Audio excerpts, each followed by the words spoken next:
Good morning everyone, my self Vaishali Dubey from district Chhindwara. Students, आज class 10th English subject में first flight text book के lesson number 2 Nelson Mandela long walk to freedom आज हम शुरू करेंगे। Written by Nelson Rolihlahla Mandela. Part 1 आज हम इस लेसन का डिस्कस करेंगे। बच्चों, स्क्रीन पर आपको यह जो पिक्चर दिखाई दे रही है, यही पिक्चर नेल्सन मंडेला की है। और Nelson Mandela was a very famous personality. He belongs to South Africa. Now, Long Walk to Freedom is the name of the autobiography of Nelson Mandela. Long Walk to Freedom जो है Nelson Mandela की autobiography है। What is an autobiography? The life story of a person written by the person himself is called an autobiography. Nelson Mandela ने अपनी life story एक book में लिखी और इसी बुक का नाम था लॉन्ग वॉक टू फ्रीडम। और इस बुक में से छोटा सा पोर्शन आज हम अपने इस लेसन में पढ़ने जा रहे हैं। स्टोरी शुरू करने से पहले हम इनके इंट्रोडक्शन को जानेंगे। He was addressed as Madiba. It was a Xhosa clan name. इन्हें मादिबा के नाम से जाना जाता था। सोशा जाति में इन्हें मादिबा के नाम से जाना जाता था। Belong to the Thembu royal family, और ये थैम्बू रॉयल फैमिली को बिलोंग करते थे। और he went to become the first president of South Africa. He was the first elected president of South Africa in the year 1994. और इन्हें south Africa के प्रथम राष्ट्रपति पद की शपथ दिलाई गई थी सन 1994, 10 मई सन 1994 को। Nelson Mandela served prison for 27 years for the abolition of apartheid, racial discrimination on the basis of the color of the skin. Nelson Mandela को स्किन के कलर पर, यानी वाइट वर्सेस ब्लैक, जिन लोगों की वाइट कलर की skin थी वे black colour वालों पर शासन करते थे। ये ब्लैक कलर वालों को रेस्ट्रिक्टेड जो जगह थी वहाँ पर जाने नहीं दिया जाता था। कुछ काम करने की परमिशन नहीं थी, ना तो कोई पॉलिटिकल पोजीशन उनको मिलती थी। उन्हें बहुत ज़्यादा दबाया जाता था because their skin was black in colour and the system was called apartheid. और इसी सिस्टम को अपार्टाइड मीन्स रंग भेद कहा गया। और बहुत सालों से ये सिस्टम दक्षिण अफ्रीका में चल रहा था और इसी सिस्टम को एबॉलिश करने के लिए, समाप्त करने के लिए जो है नेल्सन मंडेला 27 ईयर्स जो है वे जेल में रहे। और इन्हें जो है came to be known as the father of the nation in South Africa. और इन्हें दक्षिण अफ्रीका में फादर ऑफ द नेशन कहा जाता है। और इन्हीं के हार्ड वर्क से जो है, जो अपार्टाइड, जो रेशियल डिस्क्रिमिनेशन था, वह ख़त्म हुआ। इसीलिए इन्हें फादर ऑफ द नेशन कहा गया। जैसे हमारे भारत में महात्मा गांधी जी को भी फादर ऑफ द नेशन कहा जाता है, क्योंकि उन्होंने भी फ्रीडम के लिए बहुत ज़्यादा अपनी लाइफ में स्ट्रगल किया और भारत को आज़ादी दिलाई। चलिए लेसन स्टार्ट करते हैं। यहाँ पर 10 मई की सुबह 1994 की स्टोरी का वर्णन नेल्सन मंडेला अपनी ऑटोबायोग्राफी बुक में कर रहे हैं। 10th में डॉन ब्राइट एंड क्लियर। 10 मई की सुबह साफ और चमकदार थी। For the past few days, पिछले कुछ दिनों से, I had been pleasantly visit by dignitaries, मैं बहुत प्रसन्नता से घिरा हुआ था। डिग्नेटरीज मतलब बड़ी बड़ी हस्तियों से, एंड वर्ल्ड लीडर्स जो, और विश्व के और नेताओं से, who they are coming to pay their respect, जो अपना मुझको अपना सम्मान देने के लिए आए थे। बिफोर इनॉग्रेशन मतलब शुभारंभ से पूर्व मुझे सम्मान देने के लिए आए थे। The inauguration would be the largest gathering ever of international leaders on South African soil। और अंतर्राष्ट्रीय नेताओं के जो जमघट का सबसे बड़ा ये जो है मौका होगा, ये उन्होंने यहाँ पर बताया। गैदरिंग मीन्स होता है जमावड़ा, लार्जेस्ट मीन्स बहुत बड़ा स्केल में, बड़े स्केल में यहाँ पर वर्ल्ड लीडर्स और डिग्नेटरीज आए हुए थे ना, उसके लिए वो बोल रहे थे कि दक्षिण अफ्रीका की मिट्टी में ये सबसे बड़ा वाला एक अंतर्राष्ट्रीय गैदरिंग फेस्टिवल ही कहें जो हो रहा था, सेरेमनी जो उनकी हो रही थी ना, शपथ ग्रहण समारोह की। To be visit by, to be surrounded by, closely by मतलब चारों तरफ से घिरे होना। यहाँ आप देख रहे हैं नेल्सन मंडेला जो है ढेर सारे वर्ल्ड लीडर से जो है चारों तरफ से घिरे हुए हैं। उस दिन इनका शपथ ग्रहण समारोह था 10 मई सन 1994। The ceremonies took place in the lovely sandstone amphi theatre. जो सेरेमनी होने वाली थी वह बहुत ही सुंदर लाल रंग के पत्थर से बने हुए एम्फी थिएटर में होने वाली थी। Form by the union buildings, जो ये इन प्रिटोरिया, प्रिटोरिया एक जगह का नाम बताया जा रहा है कि प्रिटोरिया की यूनियन बिल्डिंग द्वारा बनाई गई सुंदर रंगशाला में समारोह हुए। वहाँ पर इनका समारोह हुआ था, शपथ ग्रहण समारोह। और एम्पी थिएटर मीन्स होता है एक ऐसी बिल्डिंग जिसमें छत नहीं होती। यहाँ पर ये सैंडस्टोन से बना हुआ ये एम्पी थिएटर है जो प्रिटोरिया में स्थित है, यूनियन बिल्डिंग के द्वारा बनाया गया था। और यहाँ पर समारोह रखा गया था। For decades this had been the seat of white supremacy. कई दशकों से, डिकेड्स मीन्स कई दशकों से ये जो सीट थी यहाँ पर, ये वाइट सुप्रीमेसी मतलब सफ़ेदों का यहाँ साम्राज्य था। And now it was the site of a rainbow. और अब ये जो ऐसा दृश्य बन गया था यहाँ पर, rainbow gathering of different colours मतलब अलग अलग रंगों and Nations for the installation of south Africa first democratic non racial government. और ये सबसे ये जगह अब जो हो गई थी, यह एक इंद्रधनुषी जमघट की जैसे हो गई थी। इंद्रधनुषी जमघट उन्होंने इसलिए कहा क्योंकि यहाँ पर बहुत अलग अलग कलर्स के लोग जो हैं उस दिन यहाँ उपस्थित थे, अलग अलग राष्ट्रों से लोग आए हुए थे। और वो किस लिए आए थे? इंस्टॉलेशन के लिए, मतलब जो एक नए साम्राज्य की स्थापना हो रही थी ना, south Africa first democratic non racial government, एक नए शासन की स्थापना हो रही थी, नए गणतांत्रिक और गैर जातिवाद शासन की स्थापना के लिए सारे लोग यहाँ पर आए हुए थे। On that lovely autumn day, I was accompanied by my daughter जेनानी। इस दिन जो है मैं अपनी बेटी के साथ था। इस सुंदर से शरद ऋतु वाले दिन जो है मेरे साथ मेरी बेटी थी। ऑन द पोडियम, यहाँ ये फ़ोटो आप देख रहे हैं, ये जैनानी इनकी बेटी की फ़ोटो है, नेल्सन मंडेला जी की। ऑन द पोडियम मीन्स होता है मंच पर।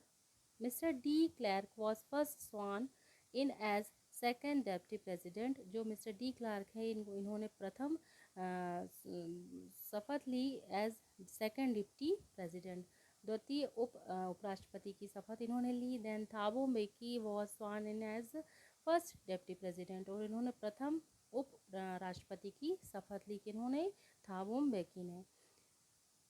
When it was my turn, जब मेरी बारी आई, I pledged to obey and uphold the Constitution and to devote myself to the well-being of the Republic and its people।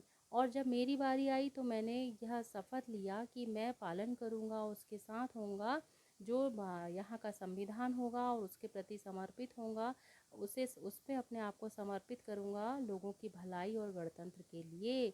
To the assembled guest and the watching world, और इकट्ठे हुए मेहमानों और देख रही दुनिया के लिए, आई सेड, मैंने कहा, today all of us do by our presence here, और मैंने ये कहा कि आज हम सभी अपनी उपस्थिति द्वारा confer glory and hope to newborn liberty, ये जो नवजात स्वतंत्रता को हम सम्मान और उम्मीद प्रदान करते हैं। कॉन्फर करना मतलब देना, ग्लोरी यानी होता है सम्मान, एंड होप मीन्स होता है उम्मीद प्रदान करते हैं। ये जो न्यू बॉर्न लिबर्टी है ना, एक नवजात स्वतंत्रता जिसे कहें।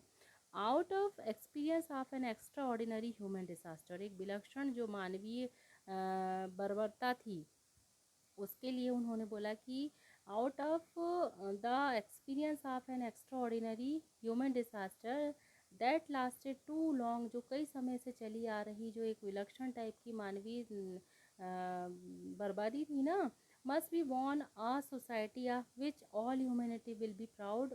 इसके अनुभव के बाद में जो है, एक्सपीरियंस मतलब जो इंसानी बर्बरता के अनुभव से एक ऐसे समाज का जन्म होगा जिस पर संपूर्ण इंसानियत जो है, ह्यूमैनिटी मीन्स संपूर्ण जो ऑल ह्यूमैनिटी में संपूर्ण इंसानियत जिस पर क्या करेगी, गर्व महसूस करेगी।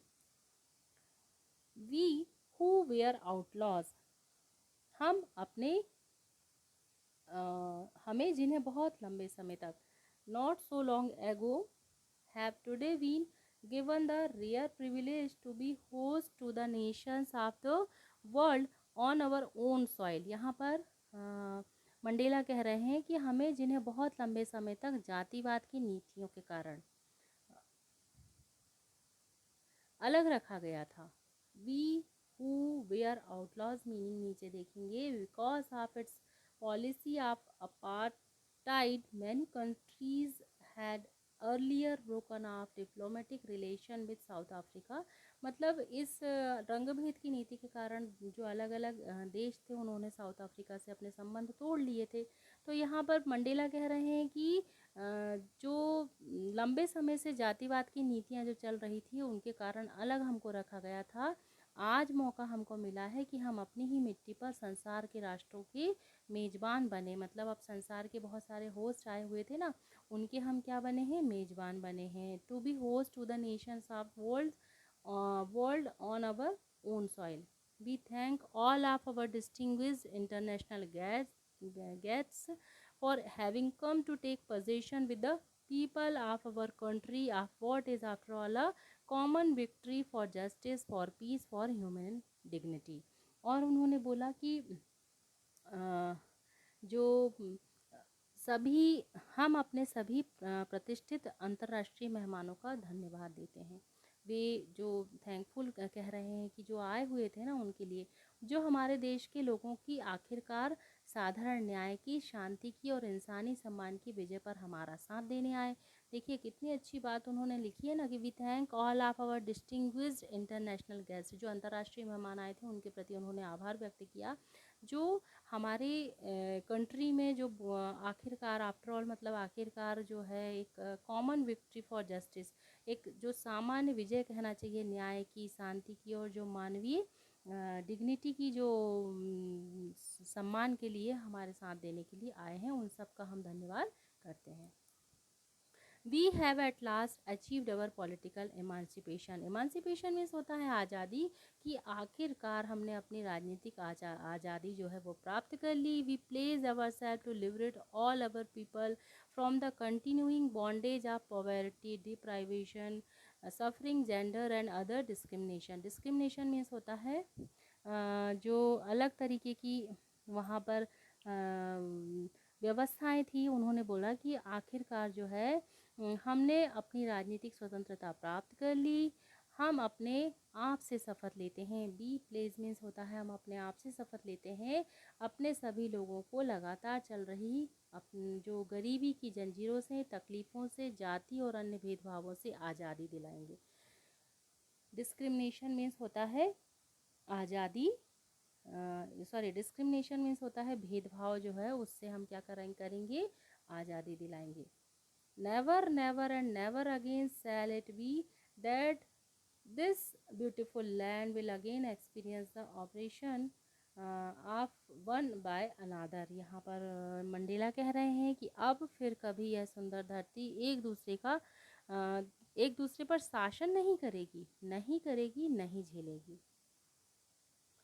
The sun shall never set on so glorious a human achievement. और जो मानवीय अचीवमेंट का मतलब होता है इंसानी प्राप्ति का जो सूर्य है वह अभी जो है कभी अस्त नहीं होगा। Let freedom reign, reign means होता है टू रूल यानी शासन करना, स्वतंत्रता को शासन करने दो।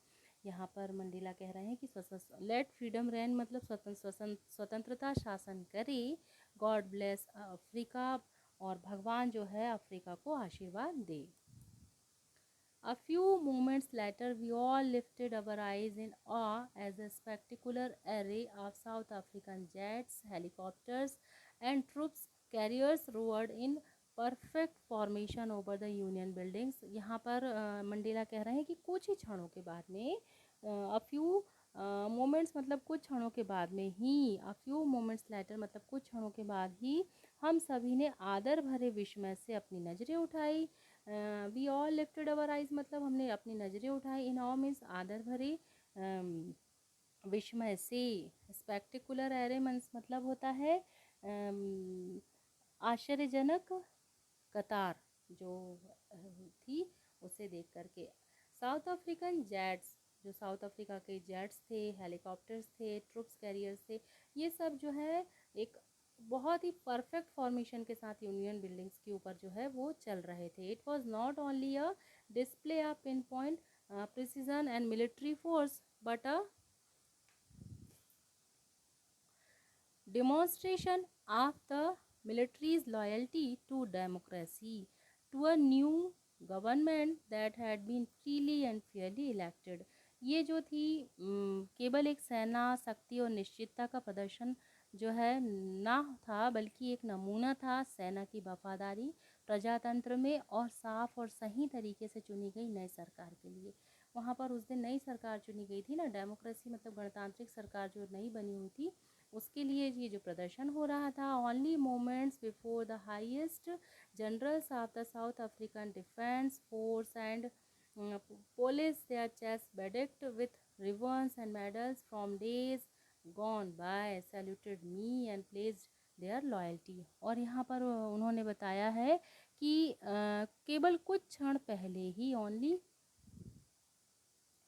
मोमेंट्स मतलब कुछ क्षण पहले, ओनली मोमेंट्स बिफोर मतलब कुछ क्षण पहले ही जो है दक्षिण अफ्रीका की सेना और पुलिस बल के उच्च अधिकारियों ने, जिनके सीने जो है रिबन मेडल से दमक रहे थे, मुझे सलामी दी थी और अपनी वफादारी की शपथ ली थी। मैं इस तथ्य से बेखबर नहीं था। व्हाट, उन्होंने उन्हें सलामी दी थी ना, उनसे वफादारी का प्रदर्शन उन्होंने किया था। आई वॉज नॉट अनमाइंडफुल मतलब अनमाइंडफुल यानी होता है बेखबर नहीं होना। Of the fact that not so many years before they would not have saluted but arrested me.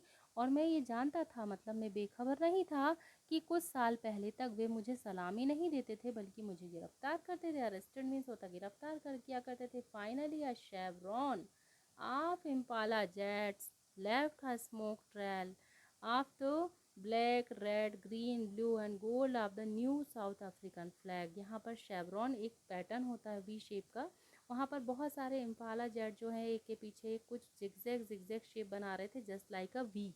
We for victory means जो अल्फ़ाबेट का वी अक्षर होता है ना, उस तरीके का हेलीकॉप्टर्स और जेट्स के जो है सिम प्रतीक दिखाई दे रहे थे। वो कुछ इस सिचुएशन में चल रहे थे कि वे वी शेप के लग रहे थे और वे अफ्रीकन फ्लैग के जो कलर होते हैं लाल, हरा, नीला और सुनहरे रंग के धुएं को छोड़ते हुए चल रहे थे।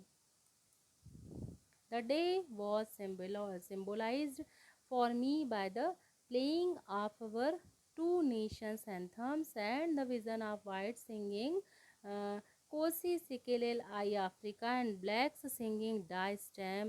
ओ उस दिन का दिन जो है वह मेरे लिए यादगार बन गया, क्योंकि वहाँ पर उस दिन दो नेशनल एंथम यानी राष्ट्रीय गान गाए गए थे। और जो वाइट सुप्रीमेसी के लोग थे, श्वेतों ने जो गाना गाया था वह कोसी सिकेरेल आई अफ्रीका, और अश्वेतों ने जो गाना गाया था वह था Die Stem the old anthem of the republic. और ये पुराने गणतंत्र का पुराना जो है वह राष्ट्रीय गान था।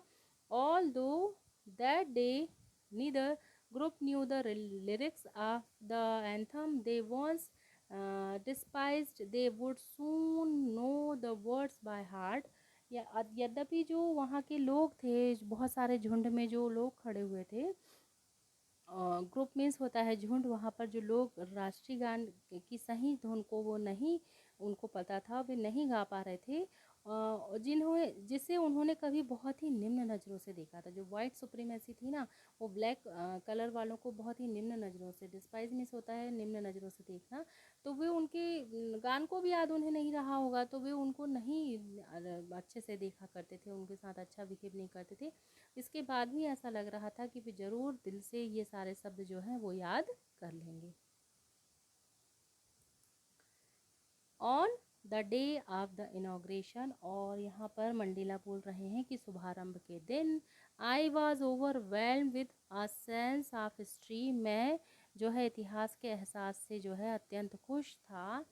In the first decade of the 20th century, 20वीं सदी के पहले दशक में, a few years after the bitter Anglo-Boer War and before my own birth, the white-skinned peoples of South Africa passed up their differences and erected a system of racial domination against the dark-skinned peoples of their own land। यहाँ पर Mandela बोल रहे हैं कि 20वीं सदी के पहले दशक में एंग्लो बोअर युद्ध के कुछ सालों के बाद और मेरे अपने जन्म से कुछ साल पहले ही एंग्लो बोअर युद्ध हुआ होगा 20वीं सदी के पहले दशक में, और उनके जन्म से कुछ समय पहले, बिफोर माय ओन बर्थ की बात वो कह रहे हैं कि दक्षिण अफ्रीका के सफ़ेद जो कलर के लोग होते थे, सफ़ेद कलर के लोगों ने अपने आपसी झगड़े को मिटाकर ही धरती के अश्वेत चमड़ी वाले लोगों के खिलाफ जो है अपने अंतर और रंग भेद की एक प्रणाली खड़ी कर दी थी। Against the dark skinned peoples of their own land, अपनी ही धरती पर जो है दो कलर का जो सिस्टम खड़ा हो गया था, उसी के विषय में बता रहे हैं। डोमिनेशन मीन्स होता है टू रूल समवन, यानी हावी होना। वो जो वाइट सुप्रीमेसी थी वो अश्वेतों के ऊपर हावी हुआ करती थी। तो एक बहुत ही रंगभेद की एक प्रणाली थी जिसे अपार्टाइड कहा गया है, वह खड़ी कर दी थी। स्टूडेंट्स, फर्स्ट पार्ट यहाँ पर एंड होता है और किस तरीके से आगे उन्होंने इस आज़ादी को पाया हम इसके अगले पार्ट में जानेंगे। Thank you for watching, have a nice day.